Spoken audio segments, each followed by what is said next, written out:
আসসালামু আলাইকুম রহমতুল্লাহি ওয়া বারাকাতুহু। সবাই কেমন আছেন? আলহামদুলিল্লাহ আল্লাহর মতো ভালো আছেন, আমরাও ভালো আছি। তো বাচ্চাদের হলিডে চলছে, তাই এর জন্য আমাদের একটু ঘুম থেকে দেরি করে উঠতে হয়। তো সকালবেলা নাস্তা শেষ করে রান্না করার ব্যস্ত হয়ে গেলাম।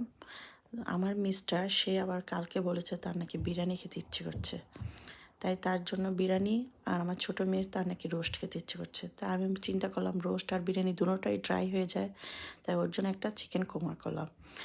এই তার সাথে টুনার কাবাব আর গাছের কাঁচামরিচ টমেটো দিয়ে সালাদ, আর নিজের হাতে বানানো রাঙামরিচ, বড়ই এবং আমের আচার। ওইটা আমি আগে বানিয়ে রেখেছি, ওইটা আরও 2-3 মাস আগে বানানো। তো এই আমাদের দুপুরের খাবার, গরিবের খানাপিনা।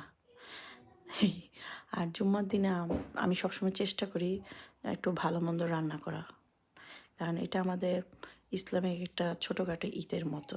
আর জুম্মার দিনেও ফজিলত অনেক। আমার বাবা মা তারা আমার হাতের রান্না খুব পছন্দ করতো। এখন আমার হাজব্যান্ড এবং আমার মেয়েরা তারাও খুব পছন্দ করে, আর আমি রান্না করতেও অনেক এনজয় করি।